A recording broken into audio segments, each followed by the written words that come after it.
ശബരിമലയിൽ സ്വർണം കട്ടുകൊണ്ടുപോയത്. അതിപ്പോൾ വലിയ ചർച്ചയായി, പ്രതിഷേധങ്ങൾ ഉയരുന്നു. പക്ഷേ ഒരു ഉളുപ്പുമില്ലാതെ ഈ LDF സർക്കാർ ഇങ്ങനെ കട്ടയ്ക്ക് കസേരയിൽ പിടിച്ചു തൂങ്ങിയിരിക്കണം. എന്തെങ്കിലും ഒരു ഉളുപ്പുണ്ടെങ്കിൽ ശരിക്കും പറഞ്ഞാൽ ദേവസ്വം വകുപ്പ് മന്ത്രി, മുഖ്യമന്ത്രി രാജിവെക്കണമെന്നത് പോട്ടെ, ദേവസ്വം വകുപ്പ് മന്ത്രിക്കെങ്കിലും രാജിവെച്ചു. എന്നിട്ടും ഒരു ഉളുപ്പുമില്ലാതെ ചാനലിലൂടെ വന്നിരുന്നു ഒരു തരി സ്വർണം കട്ടവനുണ്ടെങ്കിൽ തിരിച്ചു കൊണ്ട് വെപ്പിക്കും, നിയമത്തിന്റെ മുന്നിൽ കൊണ്ടുവരും. ദേവസ്വം ബോർഡ് തന്നെ പ്രതിസ്ഥാനത്ത് നിൽക്കുന്ന ഒരു കേസാണ്. എന്നിട്ടിപ്പോ ഈ സ്വർണവുമായുള്ള ബന്ധം ഈ LDF സർക്കാരിന് ഇന്നും ഇന്നലെയും തുടങ്ങിയതല്ല. നമ്മുടെ സ്വപ്ന സുരേഷ് ഇപ്പോൾ പുതിയൊരു അവരുടെ ഫേസ്ബുക്കിൽ ഒരു കുറിപ്പിട്ടിട്ടുണ്ടായിരുന്നു. അത് ഏറെ ഒരുപാട് പേര് അത് ഷെയർ ചെയ്തു. അത് വായിച്ചായിരുന്നോ മിഥുൻ? അത് അതായത് ഇന്നും ഇന്നലെയും തുടങ്ങിയതല്ല എന്ന് പറഞ്ഞിട്ട് വിശദമായ ഒരു കുറിപ്പാണത്. അതിൽ എല്ലാം ഉണ്ട്. എന്താണ് പിണറായി രാജാവിൻ്റെ യഥാർത്ഥ സ്വഭാവം എന്താണ് എന്നുള്ളത്. ഇപ്പോൾ അദ്ദേഹത്തിൻ്റെ മകന് ED സമൻസ് അയച്ച വിഷയം, ഇതിലൊന്നും ഇവർക്കാർക്കും ഒരു മറുപടിയും പറയാനില്ല. എന്നിട്ടും തൊലിക്കട്ടി അപാരം തന്നെയാണ് ഇപ്പോഴും ആ കസേരയിൽ കെട്ടിപ്പിടിച്ചുകൊണ്ടിരിക്കുന്നത്. യഥാർത്ഥത്തിൽ ഈ ദേവസ്വം വകുപ്പ് മന്ത്രി രാജിവെക്കേണ്ട സമയം അതിക്രമിച്ചു കഴിഞ്ഞില്ലേ? പിന്നെ ദേവസ്വം മന്ത്രി, മിനിമം ദേവസ്വം മന്ത്രിയെങ്കിലും അല്ലെങ്കിൽ ദേവസ്വം ബോർഡ് പ്രസിഡന്റ് എങ്കിലും ഈ വിഷയത്തിൽ ധാർമ്മികമായ ഉത്തരവാദിത്തം ഏറ്റെടുത്ത് രാജിവെക്കേണ്ടതാണ്. അല്ലെങ്കിൽ കഴിഞ്ഞ ദേവസ്വം മന്ത്രിയായിരുന്ന ആള് ഇതുമായി ബന്ധപ്പെട്ട് വന്നൊരു പ്രതികരണം നടത്തി അദ്ദേഹം അതിന്റെ ധാർമ്മികമായ ഉത്തരവാദിത്തം ഏറ്റെടുക്കേണ്ടതാണ്. നമുക്കറിയാമല്ലോ 2019 ഇതുമായി ബന്ധപ്പെട്ട സംഭവം നടക്കുന്നത്. വലിയ രീതിയിലുള്ള ഒരു കൊള്ള ഇവിടെ നടന്നിരിക്കുന്നു.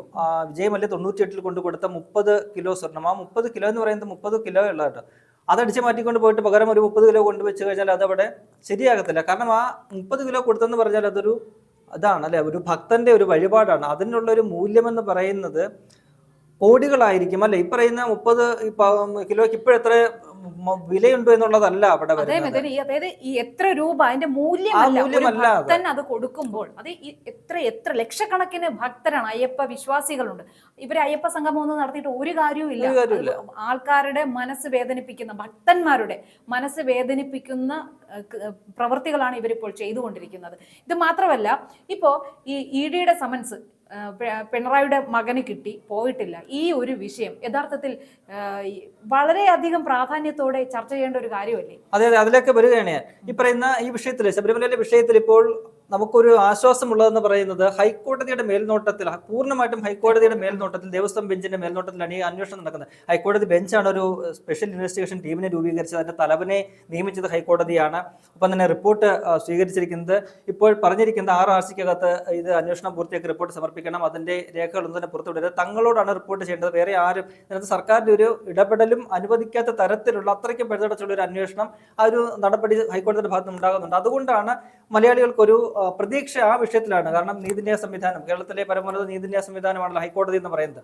ആ ഹൈക്കോടതിയുടെ ഒരു ഇടപെടലാണ് ഇപ്പോൾ ഈ പറയുന്ന കാര്യങ്ങളിലൊക്കെ തന്നെ ഒരു എന്താ പറയുക സത്യാവസ്ഥ പുറത്തു വരും. ആരാണിത് കട്ടുകൊണ്ടുപോയത് എന്നുള്ളത് 101% ഉറപ്പാണ്. ഇപ്പം 30 പവനാണ് അല്ലെങ്കിൽ 30 കിലോ സ്വർണ്ണമാണ് അന്ന് വിജയ് മല്യ പൊതിഞ്ഞതെങ്കിൽ ഇപ്പോഴേ പൂശിയിരിക്കുകയാണത്. എത്രയൊക്കെയോ ഗ്രാമുകൾ, 100-300 ഗ്രാമൊക്കെ പൂശി വെച്ചിരിക്കുന്ന ഒരു സംഭവമാണ് അവിടെ ശബരിമലയിലെ ശ്രീകോവിലിന്റെ ഈ കട്ടളയാണെങ്കിലും അല്ലെ അതിന്റെ വാതിലാണെങ്കിലും ഈ പറയുന്ന ദ്വാരപാലക വിഗ്രഹങ്ങളാണെങ്കിലും എല്ലാം അങ്ങനെയാണ്.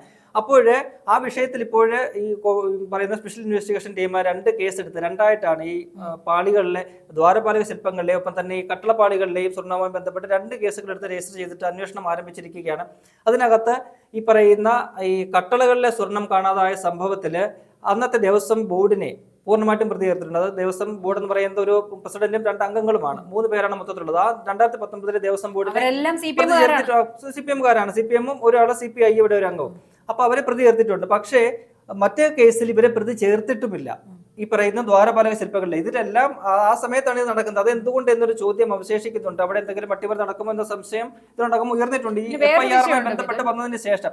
അതിനിടയ്ക്ക് ഈ വിഷയത്തിലേക്ക് ഇനി ED ഇറങ്ങി വരികയാണ്, ഈ അന്വേഷണത്തിലേക്ക് ED കൈകടത്തിക്കൊണ്ട് വരികയാണ്. അവിടെ ഒരു സംശയം പൊതുജനങ്ങൾക്ക് ഉയരുന്നുണ്ട്. കാരണം സ്വാഭാവികമായിട്ടും കേരളവുമായി ബന്ധപ്പെട്ടുള്ള ഇത്തരത്തിലുള്ള ED കേസെടുത്തിട്ടുള്ള സംഭവങ്ങളിലൊക്കെ തന്നെ നമുക്കതിന്റെ ഫലം എന്താണെന്ന് നമുക്കറിയാം.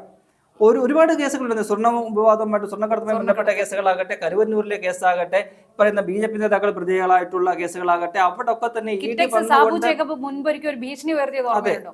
അപ്പൊ അതിൽ പിണറായി വിജയന്റെ നാവടഞ്ഞു പോയായിരുന്നു അന്ന് സാബു ജേക്കബിന്റെ ഭീഷണിയിൽ. അതും ഇതിനോടൊപ്പം ചേർത്ത് വായിക്കേണ്ട ഒരു കാര്യം തന്നെയാണ്. മറ്റൊരു കാര്യം, ഇപ്പൊ ഈ ദ്വാരപാലകന്റെ സ്വർണം, പൂശിയിരുന്ന സ്വർണം, ഇതിന്റെ എല്ലാം അവിടെ നിൽക്കട്ടെ, അവിടെ ഇരുന്ന 2 പീഠം കാണാനില്ല എന്ന് പറഞ്ഞപ്പോൾ ഉണ്ണികൃഷ്ണൻ പോറ്റിയുടെ സഹോദരിയുടെ വീട്ടിൽ നിന്നും ആ പീഠം കണ്ടെത്തി. ശബരിമലയിൽ ഇരിക്കേണ്ട ആ പീഠം എങ്ങനെ ഉണ്ണികൃഷ്ണൻ പോറ്റിയുടെ വീട്ടിൽ വന്നു എന്നതിനെ കുറിച്ച് നിരവധി ചോദ്യങ്ങളാണ് ഇതിന്റെ ഇതുമായി ബന്ധപ്പെട്ടുള്ളത്. 2 അന്വേഷണം അല്ല ഇതിൽ നടത്തേണ്ടത്, നിരവധി കേസുകളാണ് ഇതിൽ അന്വേഷിക്കേണ്ടത്. മൊത്തത്തിൽ സമഗ്രമായ, അതാണ് ഹൈക്കോടതിയുടെ ഒരു ഇടപെടൽ എന്ന് പറയുന്നത്, സമഗ്രമായ അന്വേഷണം. അവിടുത്തെ സ്വർണ്ണം ഇനി ഇപ്പൊ എന്താണ് അവിടെ ഉള്ളത്, വർഷങ്ങളായിട്ട് കിട്ടുന്ന സ്വർണ്ണങ്ങളും ഒക്കെ തന്നെ ഉണ്ട്, അതൊക്കെ തന്നെ അവിടെ ഉണ്ടോ എന്നുള്ള കാര്യം ഇപ്പോൾ കഴിഞ്ഞ ദിവസം ഒരു അമിക്കസ് ക്യൂറി, മുൻ ഹൈക്കോടതി ജഡ്ജിയാണ് അദ്ദേഹം, വളരെ പ്രഗത്ഭനായ ജഡ്ജിയാണ് അദ്ദേഹം, അതിന്റെ കണക്കെടുപ്പ് ഒക്കെ തന്നെ തുടങ്ങിയിട്ടുണ്ട്. അപ്പോൾ വലിയൊരു നിഗൂഢമായ ഒരു കാര്യങ്ങളാണ് അവിടെ നടന്നിരിക്കുന്നത്, അതിങ്ങനെ നടക്കുകയാണ്. അപ്പോൾ ഇതിനിടയ്ക്കാണ് ചേച്ചി നേരത്തെ പറഞ്ഞ പോലെ മുഖ്യമന്ത്രിയുടെ മകനെതിരായിട്ടുള്ള ഒരു ED സമൻസ് 2023 ഈ സ്വർണ്ണക്കടത്തുമായിട്ട് ബന്ധപ്പെട്ട ഈ തൃശ്ശൂരിലെ ലൈഫ് മിഷനുമായി ബന്ധപ്പെട്ടുള്ള കേസുകളൊക്കെ തന്നെ കത്തി നിൽക്കുന്ന സമയത്താണ് ആ ഒരു സമൻസ് മുഖ്യമന്ത്രിയുടെ മകൻ വിവേക് കിരണിന് വരുന്നത്. അത് വരുന്നത് അദ്ദേഹം ഏത് അഡ്രസ്സിലാണ് എന്നുള്ളതാണ് പ്രധാനപ്പെട്ട കാര്യം. Son of Pinarayi Vijayan, cliff house എന്ന് പറഞ്ഞുകൊണ്ടാണ് ആ സമൻസ് വരുന്നത്. അവിടെയാണ് അതിന്റെ ഗൗരവം വർദ്ധിപ്പിക്കുന്നത്. പിന്നീട് ഈ വിഷയത്തിൽ അദ്ദേഹം 2023 ഫെബ്രുവരി 14 ഹാജരാകണം, ചോദ്യം ചെയ്യലിൽ ഹാജരാകണം എന്ന് പറഞ്ഞുകൊണ്ടാണ് ആ സമൻസ് അയക്കുന്നത്. എന്നാൽ പിന്നീട് യാതൊരു അറിവുമില്ല. സാധാരണ ഒരു EDയുടെ സമൻസിന് ഒരാൾ ഹാജരാകാതിരുന്നാൽ വലിയ ഇതാണ്. ഒന്നുകിൽ അയാൾ എന്താ പറയുക, അതിനെ ചലഞ്ച് ചെയ്യാം, അല്ലെങ്കിൽ ഇത് താൻ ഹാജരാകുന്നില്ലെന്ന് അവരെ അറിയിക്കും. ഇത് ഇത്തരത്തിലുള്ള എന്തെങ്കിലും അറിയിപ്പ് വല്ലതും തിരിച്ചു കൊടുത്തിട്ടുണ്ടോ എന്ന് അറിയത്തില്ല. ഈ ED ഈ വിഷയത്തിൽ തുടർ നടപടികളൊന്നും സ്വീകരിച്ചിട്ടുമില്ല എന്നുള്ളതാണ് വളരെ പ്രധാനപ്പെട്ട ഒരു കാര്യം. അവിടെയാണ് ഒരു സംശയം വരുന്നത്. കഴിഞ്ഞ ദിവസം ഈ മനോരമ പത്രത്തിലാണ് ഇത് വന്നത്, അതിനുശേഷം വലിയ വാർത്തയായിരിക്കുന്നു. വലിയൊരു നടപടിയാണ്. എന്തുകൊണ്ട് ഈ വിഷയം സാധാരണ മറ്റൊരാളാണെങ്കിൽ, വേറെ ആരെങ്കിലും ആണെങ്കിൽ അതുമായി ബന്ധപ്പെട്ട് അതിന്റെ തുടർ നടപടികൾ പോകും. ഒരു തവണ ഹാജരായില്ലെങ്കിൽ വീണ്ടും അവർക്ക് നോട്ടീസ് അയക്കും, തുടർച്ചയായിട്ട് നോട്ടീസ് അയച്ചുകൊണ്ടിരിക്കും, അത് കോടതി അറിയിക്കും, അത്തരത്തിലുള്ള കാര്യങ്ങളൊക്കെ തന്നെ ചെയ്യും. പക്ഷേ ഇവിടെ അങ്ങനെ സംഭവം നടന്നിട്ടില്ല. ഈ വിഷയത്തിൽ മുഖ്യമന്ത്രി പ്രതികരിച്ചിട്ടില്ല. 1-2 CPM-ന്റെ മന്ത്രിമാരാണ് പ്രതികരിച്ചിരിക്കുന്നത്. അത് ഗൂഢാലോചന എന്ന് പറഞ്ഞ് തള്ളിക്കളയുകയാണ്. അതേസമയം ഈ CPM-ന്റെ നിലവിലെ ജനറൽ സെക്രട്ടറി MA ബേബി ഇന്നലെ ഒരു പ്രതികരണം നടത്തി. അത് മുഖ്യമന്ത്രി ഉൾപ്പെടെ വെട്ടിലാക്കുന്ന ഒരു സംഭവമാണ്. അദ്ദേഹം വളരെ വലിയ കാര്യത്തോടു കൂടി തന്നെ പറഞ്ഞതാണ്, EDയുടെ സമൻസ് അത് പേടിപ്പിക്കാനായിട്ട് അയച്ചതാണ്, ഞങ്ങൾ വിരളത്തില്ല എന്ന് കണ്ടപ്പോൾ അവർ സ്വമേധയെ അത് പിൻവലിച്ചു എന്ന് പറഞ്ഞുകൊണ്ടൊരു ഡയലോഗ് അടിച്ചു. പക്ഷേ മുഖ്യമന്ത്രി അത് സമ്മതിച്ചിട്ടില്ല. ഇതുവരെ തനിക്ക് സമൻസ് വന്നിട്ടുണ്ടെന്നോ തന്റെ മോന് സമൻസ് വന്നിട്ടുണ്ടെന്നോ അത് തിരിച്ചു പോയിട്ടുണ്ടോ ഒന്നും പാർട്ടി സെക്രട്ടറി തന്നെ അതങ്ങ് സമ്മതിക്കുകയാണ്. ഇപ്പോൾ അദ്ദേഹം വീണ്ടും മുഖ്യമന്ത്രി എന്തോ അദ്ദേഹത്തെ വിളിച്ച് കടുപ്പിച്ചിട്ടുണ്ടെന്ന് തോന്നുന്നു. വീണ്ടും അത് അദ്ദേഹം മലക്കം പറഞ്ഞുകൊണ്ട് വന്നിട്ടില്ല എന്ന് വീണ്ടും ഒരു പ്രതികരണത്തിലേക്ക് എത്തിയിട്ടുണ്ട്.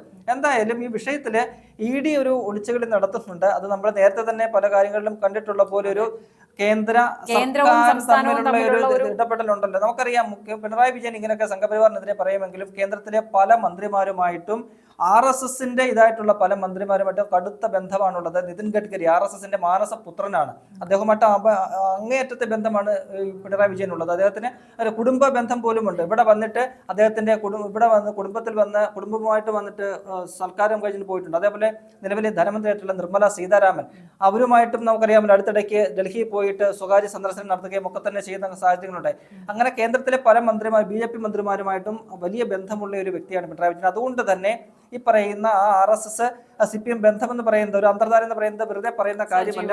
അവിടെ ഈ പറയുന്ന ചില കൊടുക്കൽ വാങ്ങലുകളും ചില അഡ്ജസ്റ്റ്മെന്റുകളും എല്ലാം തന്നെ ഈ ED കേന്ദ്ര അന്വേഷണ ഏജൻസികൾ നടത്തുന്നുണ്ട് എന്നുള്ളതിന്റെ ഏറ്റവും വലിയൊരു ഉദാഹരണമാണ് ഈ വിഷയം. എന്തായാലും ഇനി ശബരിമലയിലേക്ക് ഇനി ED വരുമ്പോൾ അവിടെയും ഈ പറയുന്ന അന്വേഷണം അട്ടിമറിച്ചുകൊണ്ട് ഇവർക്കൊരു അനുകൂലമായ സാഹചര്യം സൃഷ്ടിച്ച് അടുത്ത തെരഞ്ഞെടുപ്പ് വരികയാണെങ്കിലോ നമുക്കറിയാമല്ലോ, അപ്പോ ആ രീതിയിൽ ഒരു നീക്കത്തിലാണോ ED പോകുന്നത് എന്നൊരു സംശയം ഇപ്പോൾ ബലപ്പെടുന്നുണ്ട്. മറ്റൊരു കാര്യമുള്ളത്, നമ്മൾ മലയാളികൾ ഇപ്പൊ 5 രൂപ ഒരു അമ്പലത്തിൽ പോകുമ്പോൾ 5 രൂപ കാണിക്കിടണമെങ്കിൽ നമ്മൾ 5 രൂപയെ ചില്ലറ മാറ്റി 5 ഒറ്റ തുട്ടുകളാക്കി 5 നടയിൽ നിക്ഷേപിക്കുന്നവരാണ് നമ്മൾ മലയാളികൾ.